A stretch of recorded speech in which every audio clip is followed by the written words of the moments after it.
बिस्मिल्लाहिर्रहमानिर्रहीम। अस्सलामु अलैकुम स्टूडेंट्स, उम्मीद है आप सब लोग खैरियत से होंगे। मैं आपका फर्स्ट ईयर का सेकंड चैप्टर का सेकंड लेक्चर शुरू करने जा रहा हूँ, that is discovery of positive raise. पिछले लेक्चर में आपने डिस्कवरी ऑफ कैथोड रेज या इलेक्ट्रॉन देखा था। उसी एक्सपेरिमेंट को रिवाइज किया था एक साइंटिस्ट ने, जर्मन साइंटिस्ट था गोल्डस्टाइन, और उसने उसकी मदद से डिस्कवर किए थे प्रोटॉन्स। प्रोटॉन्स को स्टार्ट में पॉजिटिव रेज या कैनाल रेज कहा जाता था। क्यों कहा जाता था, हम उस तरफ भी आएंगे। पहले मैं आपके सामने डिस्चार्ज ट्यूब जो एक्सपेरिमेंट है इसकी तस्वीर दोबारा बनाता हूँ, क्योंकि उसी एक्सपेरिमेंट को रिवाइज किया था गोल्डस्टाइन ने। डिस्चार्ज ट्यूब आप जानते हैं शीशे की बनी हुई एक ट्यूब होती है, इसमें 2 इलेक्ट्रोड लगे होते हैं और ये दोनों इलेक्ट्रोड बैटरी के रिस्पेक्टिव टर्मिनल से जुड़े होते हैं। इसे आप कैथोड कह दें, इसे आप एनोड कह दें। और आपको पता है डिस्चार्ज ट्यूब एक्सपेरिमेंट में हमने इसके अंदर एक लो प्रेशर पे गैस ली हुई है। गैस का प्रेशर लो हमने क्यों लिया ये मैं आपको रीजन बता चुका हूं, ताकि जब हम पोटेंशियल डिफरेंस अप्लाई करें तो सभी एटमों तक उसका इफेक्ट पहुंचे। और आमतौर पर कोई लाइट किस्म की गैस ली जाती है, आप यहाँ पर हाइड्रोजन लें तो वो सबसे बेहतर होगा।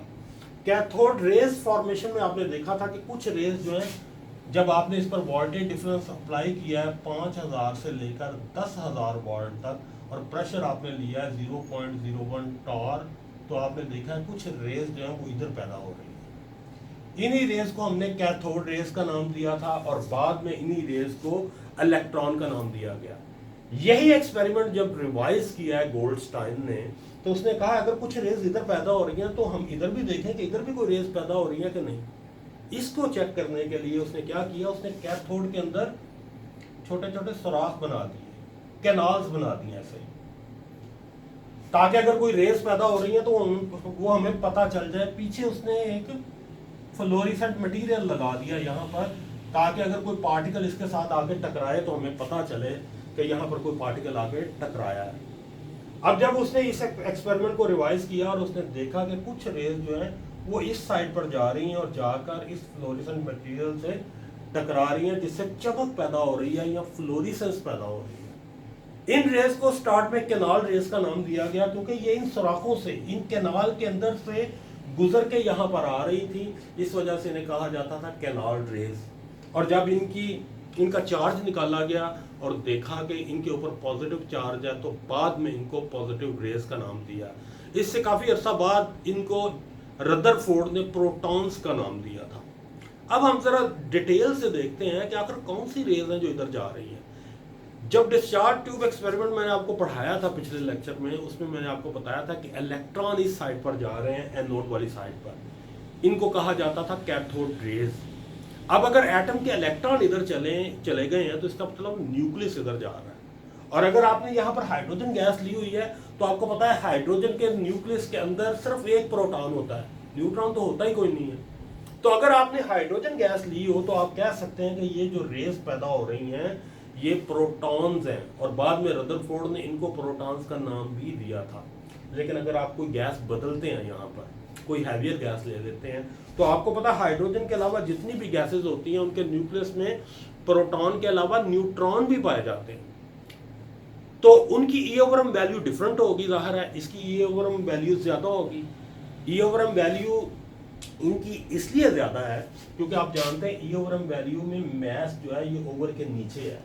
अगर मैस बहुत ज्यादा होगी तो ई ओवर एम वैल्यू बहुत छोटी होगी। तो अगर आप कोई हैवियर गैस लेते हैं तो इधर जो रेज जा रही है बेसिकली तो वो न्यूक्लियस है, उनके अंदर जाहिर है प्रोटॉन भी ज्यादा है, उनके अंदर न्यूट्रॉन भी ज्यादा है। और आपको ये भी पता होगा कि उस वक्त न्यूट्रॉन डिस्कवर नहीं हुए थे। इसी एक्सपेरिमेंट से साइंटिस्ट को शक पड़ा कि न्यूक्लियस के अंदर कोई ऐसा पार्टिकल भी मौजूद है जिसकी मैस तो प्रोटॉन जैसी है लेकिन उस पर चार्ज कोई नहीं है। क्योंकि साइंटिस्ट ने जब इन रेज का चार्ज निकाला तो जितने इनके अंदर प्रोटॉन थे उतना ही चार्ज निकलता था, पॉजिटिव चार्ज। लेकिन जब इनकी मैस निकाली गई तो ये देखा गया कि इनकी मैस तो प्रोटॉन की मैस से डबल है। इससे साइंसदानों के जहन में एक नजरिए ने जन्म लिया कि न्यूक्लियस के अंदर कोई ऐसा पार्टिकल पाया जाता है जिसकी मैस तो प्रोटॉन के करीब करीब है लेकिन उस पर चार्ज कोई नहीं है। ये चूंकि पार्टिकल न्यूट्रल थे तो इसी वजह से इनका नाम न्यूट्रॉन पड़ा। न्यूट्रॉन का वर्ड जो वर्ड है ये बेसिकली न्यूट्रल से निकला हुआ है। तो मैं नेक्स्ट उसकी डिस्कवरी की तरफ जाऊंगा, न्यूट्रॉन की डिस्कवरी की तरफ। अभी हम इसको देख लेते हैं, डिस्कवरी ऑफ प्रोटॉन। इस तरह जनाब ये प्रोटॉन डिस्कवर हुए थे। अब हम इनकी प्रॉपर्टीज की तरफ आते हैं। पॉजिटिव रेज या कैनाल रेज की पहली प्रॉपर्टी ये होती है कि इनको जब इलेक्ट्रिक फील्ड के अंदर से गुजारा जाता है तो ये नेगेटिव पोल की तरफ झुक जाती है। इससे ये साबित होता है कि इनके ऊपर पॉजिटिव चार्ज होता है। दूसरा, ये स्ट्रेट लाइन में मूव करती हैं और ये एनोड के परपेंडिकुलर मूव करती हैं। मसलन अगर फर्ज करें ये एनोड है तो ये ऐसे मूव करती हैं, बिल्कुल परपेंडिकुलर, स्ट्रेट लाइन में मूव करती हैं। ये इनकी दूसरी प्रॉपर्टी है। तीसरी इनकी प्रॉपर्टी ये है कि अगर इन्हें जिंक सल्फाइड की प्लेट के ऊपर गिराया जाए तो ये फ्लैशेस क्रिएट करती हैं, इससे फ्लैश क्रिएट होता है। ये इनकी नेक्स्ट प्रॉपर्टी है। और इनकी अगली जो प्रॉपर्टी है वो ये है कि इनकी ई ओवर एम वैल्यू जो होती है वो कैथोड रेज से कम होती है। रीज़न मैं आपको ऑलरेडी बता चुका हूँ कि जिस चीज़ की मैस ज़्यादा हो उसकी ई ओवर एम वैल्यू कम आएगी, क्योंकि मैस ओवर के नीचे है। तो जितनी आप मैस ज़्यादा लेंगे उतनी ई ओवर एम वैल्यू कम आएगी। यही रीज़न है कि ये जो पॉजिटिव रेज हैं, ये प्रोटॉन्स हैं, इनकी e over m value electron से कम होती है, क्योंकि इनकी मैस इलेक्ट्रॉन से बहुत ज़्यादा होती है। आप जानते हैं कि एक प्रोटॉन जो है वो तकरीबन 1836 इलेक्ट्रॉनों के बराबर होता है। एक और इनकी प्रॉपर्टी ये है कि इनकी e over m value change होती है जैसे जैसे आप गैस बदलते हैं इस डिस्चार्ज ट्यूब के अंदर। उसकी रीज़न भी मैं आपको वैसे बता चुका हूँ कि जब आप गैस बदलते हैं तो ज़ाहिर न्यूक्लियस चेंज हो जाता है। जब न्यूक्लियस चेंज होगा, नंबर ऑफ प्रोटॉन और नंबर ऑफ न्यूट्रॉन चेंज होंगे, तो ई ओवर एम वैल्यू जो है वो भी चेंज होती जाएगी। एक इनकी प्रॉपर्टी ये है कि इनकी सबसे जो हल्की पॉजिटिव रेज हैं वो हाइड्रोजन से पैदा होती हैं, क्योंकि सबसे हल्का न्यूक्लियस जो है वो हाइड्रोजन का है। तो ये आपका टॉपिक है डिस्कवरी ऑफ पॉजिटिव रेज या कैनाल रेज या डिस्कवरी ऑफ प्रोटॉन्स। और आपको मैं ये भी क्लियरली बता चुका हूँ कि अगर आपने हाइड्रोजन ली हो तो फिर आप कह सकते हैं कि जो रेज इधर जा रही हैं वो प्रोटॉन है। बाकी कोई भी आपने हैवियर गैस ली हो तो इधर जो रेज जा रही हैं वो प्योर प्रोटॉन नहीं है, बल्कि वो न्यूक्लियस है, क्योंकि उसमें प्रोटॉन के साथ न्यूट्रॉन भी जा रहे हैं इस तरफ। लेकिन उस वक्त तक न्यूट्रॉन डिस्कवर नहीं हुए थे।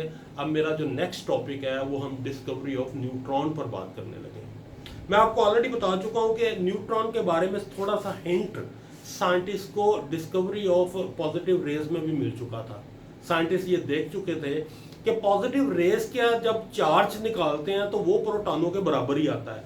मसलन अगर 2 प्रोटॉन है तो उतना 2 प्रोटॉनों के लिहाज से चार्ज आएगा, लेकिन जब मैस निकालते हैं तो मैस तकरीबन डबल आती है।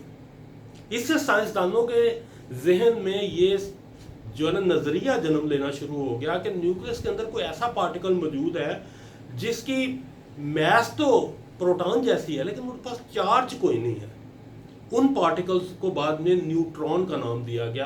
न्यूट्रॉन का नाम उन्हें इसलिए दिया गया था कि न्यूट्रॉन का वर्ड निकला है न्यूट्रल से, क्योंकि उन पर चार्ज कोई नहीं होता, इस वजह से इन्हें न्यूट्रॉन कहते थे। तो मैं उस एक्सपेरिमेंट की तरफ आ रहा हूँ जिसकी एक्सपेरिमेंट की मदद से फर्स्ट टाइम न्यूट्रॉन डिस्कवर हुए थे। ये एक साइंटिस्ट था जेम्स चैडविक, उसने डिस्कवर किया था उन्हें। तो उनका एक्सपेरिमेंट देख लेते हैं।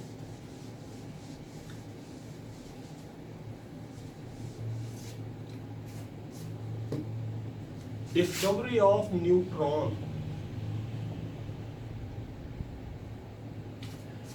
जेम्स चैडविक ने क्या किया है, उसने हीलियम जो है, हीलियम का न्यूक्लियस यानी अल्फा पार्टिकल, ये उसने गिराए हैं बेरिलियम के न्यूक्लियस के ऊपर।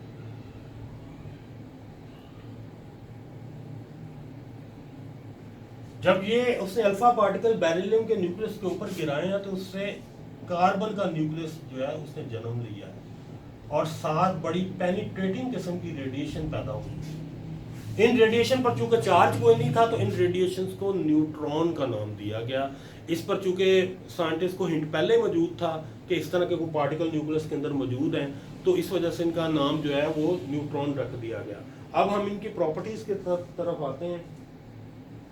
इनकी प्रॉपर्टीज जो है वो ये है कि इनके ऊपर चार्ज कोई नहीं होता। इनकी पहली प्रॉपर्टी ये है, इनके ऊपर चार्ज कोई नहीं होता, क्योंकि आप इन्हें जब इलेक्ट्रिक फील्ड के अंदर से गुजारते हैं तो ना तो ये पॉजिटिव पोल की तरफ झुकती हैं, ना ही ये नेगेटिव पोल की तरफ झुकती हैं। इनके ऊपर चूंकि चार्ज कोई नहीं होता, तो इसलिए आप जब इन्हें किसी सरफेस के ऊपर गिराते हैं तो ये बहुत ज़्यादा पेनिट्रेट कर जाते हैं, क्योंकि अगर कोई चार्ज होगा तो किसी चार्ज अट्रैक्शन की वजह से इनकी पेनिट्रेशन रुक जाएगी, लेकिन इन पर चूंकि चार्ज कोई नहीं है तो इनकी पेनिट्रेशन रुकती नहीं है। इसी वजह से इन्हें बहुत पेनिट्रेटिंग रेडिएशंस कहा जाता है। एक और इनकी प्रॉपर्टी यह है कि इसकी मदद से आप किसी गैस को आयोनाइज नहीं कर सकते, क्योंकि गैस पर ना तो पॉजिटिव चार्ज ये क्रिएट कर सकते हैं, ना ये नेगेटिव चार्ज क्रिएट कर सकते हैं। ये दूसरे अल्फाज में आप कह सकते हैं कि ये गैस को आयोनाइज नहीं कर सकते। एक और इनकी जो प्रॉपर्टी ये है कि एक न्यूट्रॉन जब टूटता है तो इसके अंदर से एक तो प्रोटॉन खारिज होता है, एक इलेक्ट्रॉन खारिज होता है और साथ एक न्यूट्रिनो खारिज होता है। इसलिए आप कह सकते हैं कि अगर आप एक प्रोटॉन को और एक इलेक्ट्रॉन को आपस में मिलाएं न्यूट्रिनो की मदद से, तो न्यूट्रॉन जन्म लेता है, क्योंकि इलेक्ट्रॉन का नेगेटिव चार्ज और प्रोटॉन का पॉजिटिव चार्ज ये दोनों एक दूसरे को कैंसिल कर देंगे और न्यूट्रल पार्टिकल बनेगा। और इस बात का प्रूफ भी मौजूद है, आपने मेरे पिछले लेक्चर्स में पढ़ा हुआ है कि न्यूट्रॉन जो है ये हल्के से भारी होते हैं प्रोटॉन से। तो इसकी रीज़न यही होती है कि प्रोटॉन के अंदर इलेक्ट्रॉन भी मिक्स करें आप और एक न्यूट्रिनो भी मिक्स करें तो फिर न्यूट्रॉन बनते हैं। ये भी इनकी एक प्रॉपर्टी है। नेक्स्ट इनकी प्रॉपर्टी ये है कि अगर ये बहुत ज़्यादा फास्ट स्पीड से मूव करें, यानी तकरीबन 1.2 मेगा इलेक्ट्रॉन वोल्ट की स्पीड से ये मूव करें, तो इनको फास्ट इलेक्ट्रॉन कहा जाता है। और अगर इनकी स्पीड 1 इलेक्ट्रॉन वोल्ट के करीब हो तो इन्हें स्लो न्यूट्रॉन कहा जाता है।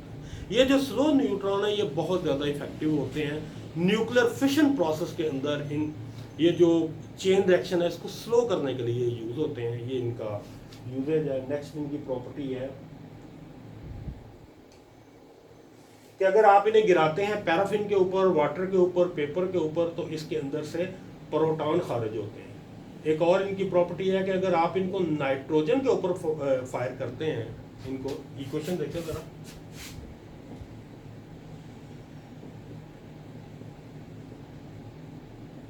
तो इसके नतीजे में बोरॉन का न्यूक्लियस पैदा होता है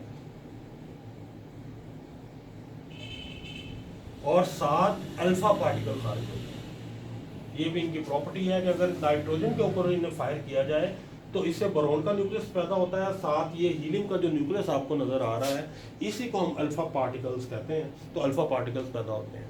एक और इनकी प्रॉपर्टी ये है कि ये एलिमेंट को ट्रांसफॉर्म करने के लिए भी यूज होते हैं, यानी एक एलिमेंट को अगर हैवियर एलिमेंट में आपने बदलना हो तो उसके लिए भी यूज होती हैं। उसके सामने मैं आपको सामने एक एग्जांपल रखने लगा हूँ कॉपर की। कॉपर 2965, अगर आप इसके ऊपर न्यूट्रॉन फायर करें तो इसके नतीजे में ये न्यूट्रॉन अगर कॉपर का न्यूक्लियस अब्जॉर्ब कर ले तो उसकी मैथ थोड़ी सी चेंज हो जाएगी, 29 और ये 66 हो जाएगी। अब अगर इसका जो न्यूट्रॉन जो एक एब्जॉर्ब हुआ है अगर ये टूटकर प्रोटॉन में कन्वर्ट हो जाए तो आप जानते हैं कि एलिमेंट की मास पे तो कोई फर्क नहीं पड़ेगा, लेकिन उसका एटॉमिक नंबर 1 पॉइंट बढ़ जाएगा। देखें जरा, ये कॉपर जो है अगर आप इसके अंदर से एक न्यूट्रॉन को कन्वर्ट कर दें प्रोटॉन में तो ये जिंक में कन्वर्ट हो जाएगा।